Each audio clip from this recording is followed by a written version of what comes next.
Hello friends, welcome to my channel that is Adams Economics Easy Economics for the Beginners. So once again मैं साक्षी गुप्ता आपके सामने लेके आई हूँ unit third का last part that is the measures of dispersion. So friends measures of dispersion में आज हम discuss करेंगे सिर्फ इंट्रोडक्शन को कि मेजर्स ऑफ डिस्पर्जन होता क्या है. ठीक है, तो अगर आपने अभी तक मेरे चैनल को लाइक शेयर सब्सक्राइब नहीं किया है फ्रेंड्स तो फर्स्ट ऑफ ऑल वो कर दीजिए एंड बेल आइकन को दबाना मत भूलिएगा बिकॉज उसके बिना आपको मेरी किसी भी अपकमिंग लेक्चर की नोटिफिकेशन नहीं मिलेगी. सबसे पहला क्वेश्चन हमारे सामने ये आता है फ्रेंड्स कि हमें डिस्पर्जन क्यों पढ़ना है, why we need to study dispersion. अब इसके लिए एक एग्जांपल को कंसीडर करते हैं. सपोज यहाँ पे तीन दोस्त बैठे हुए हैं and they are chatting on a tea. ठीक है, चाय पी रहे हैं, आराम से गपशप लगी हुई है. इसी गप के दौरान पहला पर्सन जो पहला फ्रेंड है वो बोलता है कि यार मेरी फैमिली में ना 4 बंदे हैं और उनकी जो एवरेज इनकम है ना वो 20,000 है. ठीक है, 4 बंदे हैं, चारों की जो पर मंथ की एवरेज इनकम बनती है दैट इज 20,000. तो उसी में सडनली दूसरा भी बोलता है कि यार मेरी फैमिली में तो 6 बंदे हैं लेकिन मेरी फैमिली की जो एवरेज इनकम है वो भी 20,000 है. अब दोनों शॉक हो जाते हैं कि दोनों के भाई एक की फैमिली में 4 बंदे हैं, एक की फैमिली में 6 बंदे हैं, बट फिर भी एवरेज इनकम दोनों की जो वो 20,000 है. तो तीसरा पर्सन तीसरा फ्रेंड जो है वो भी अपनी इनकम कैलकुलेट करता है, अपनी फैमिली की सारी इनकम जो है वो कैलकुलेट करता है and he came to know about, वो कहता है कि मेरी फैमिली में तो एक बंदा अनएम्प्लॉयड है. ठीक है, और एक बंदा अनएम्प्लॉयड होने के बाद भी जो मेरी फैमिली की जो इनकम मेरे सामने निकल कर आ रही है वो भी कितनी है, वो भी आपके सामने यहाँ पे लिखी हुई है दैट इज 20,000 ही है वो भी.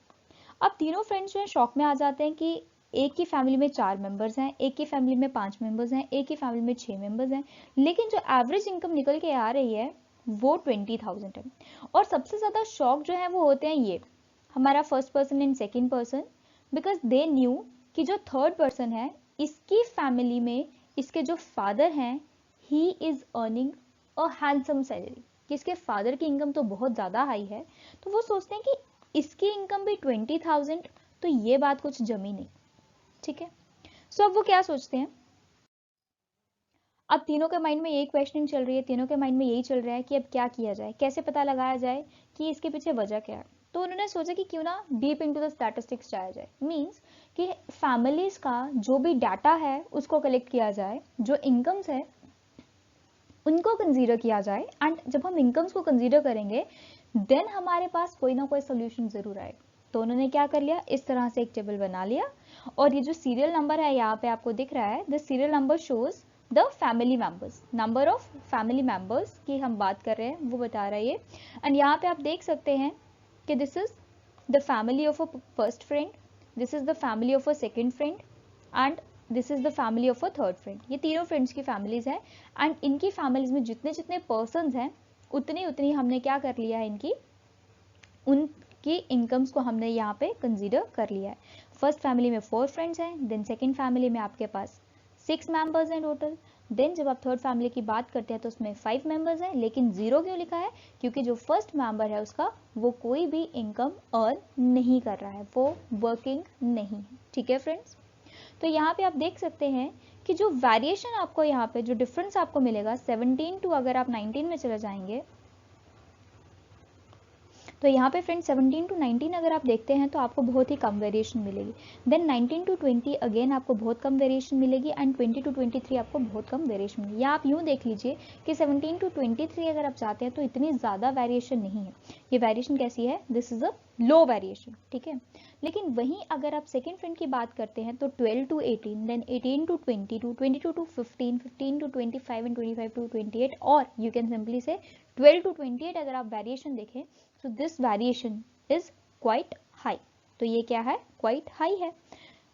और एज कंपेयर टू अगर हम फर्स्ट फ्रेंड के कंपैरिजन में देखें तो ये हायर आ जाएगा, क्योंकि जब हम सुपरलेटिव डिग्रीज को पढ़ते हैं तो हम जानते हैं कि जब हम दो चीज़ों को कंपेयर करते हैं तो वो ई आर वाली फॉर्म को लेके चलता है. सो इसलिए यहाँ पे हाई के बजाय हमने the term higher is used. ठीक है, तो यहाँ पे क्या आ जाएगा आपके सामने कि सेकेंड पर्सन की जो इनकम है वो रिलेटिवली उनके बीच में जो वेरिएशन है वो फर्स्ट पर्सन के कॉरेस्पॉन्डिंगली हायर है. ठीक है फ्रेंड्स, वही थर्ड पर्सन को देखते हैं तो थर्ड पर्सन में you will see and you will found that it is highest. ये हाईएस्ट है, क्यों, क्योंकि 0 से लेके 55 तक जो वेरिएशन आ रही है this is the highest, this is the peak period.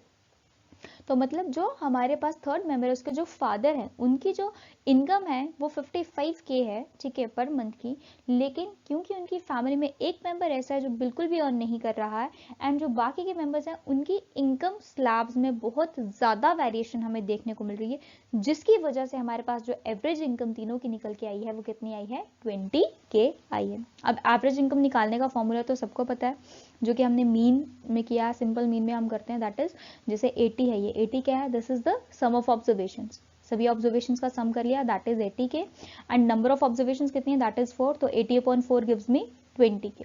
Similarly यहाँ पे 6 ऑब्जर्वेशंस थी, 6 ऑब्जर्वेशंस को सम किया तो वैल्यू आती है 120 एंड डिवाइड किया उसको नंबर ऑफ वैल्यूज के साथ, दैट इज 6, तो आ गया 20K।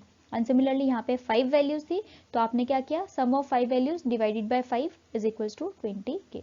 तो बाय दिस आपको पता चला कि अगर आपके पास बाय चांस कभी जो एवरेज इनकम है वो सेम भी हो, मीन्स एवरेज इनकम में अगर आपको वेरिएशन देखने को नहीं मिल रही है, अगर एवरेज इनकम सेम है, फिर भी आप ऐसा नहीं कह सकते हैं कि उन डाटा सेट्स में कोई वेरिएशन नहीं है। अगर आप मीन, मीडियन या मोड के बेसिस पे ऐसा कहते हैं so that is completely wrong, तो वो गलत हो जाएगा। इसीलिए हमें यहाँ पे किसको पढ़ने की ज़रूरत है, इसीलिए हमें यहाँ पे स्टडी करने की ज़रूरत है डिस्पर्जन को। तो यहाँ पे जो इनके क्वेश्चन मार्क हैं, उन क्वेश्चन मार्क्स का जो आंसर आपको मिला है, व्हाट इज दैट आंसर, वो आंसर क्या है फ्रेंड्स, वो आंसर है दैट इज डिस्पर्जन। तो कैलकुलेशन ऑफ डिस्पर्जन जो है वही इस क्वेश्चन का आंसर है। तो होप ये एग्जाम्पल आपको क्लियर हुई होगी। तो अब बात करेंगे हम डिस्पर्जन की। अब एग्जाम्पल अगर क्लियर हुई है तो इसकी डेफिनेशन देख लेते हैं कि डिस्पर्जन क्या है। On the basis of that example हम कह सकते हैं कि डिस्पर्जन जो है ये एक ऐसा एक्सटेंट है जो हमें क्या बताएगा कि जो हमारी डिस्ट्रीब्यूशन है, मींस जो सीरीज में हमने वैल्यूज ली हैं वो वैल्यूज हमारी कितना डिफर कर रही हैं, कितनी अलग हैं वो वैल्यूज किससे, फ्रॉम द एवरेज, जो हमारी एवरेज वैल्यू आई है, ठीक है, हमने एवरेज वैल्यू क्या निकाली थी, 20,000, तो 20,000 से आपके पास जो बाकी की वैल्यूज हैं, जो बाकी की इनकम है, हर एक इंडिविजुअल की फैमिली में जो इनकम है वो इनकम कितनी डिफर कर रही है किससे, आपकी एवरेज इनकम से। तो जब आप ये चीज कैलकुलेट करेंगे तो आपके पास जो वेरिएशन निकल के आएगी that variation is known as dispersion. उसी को हम क्या कहते हैं, उसी को हम कहते हैं डिस्पर्जन।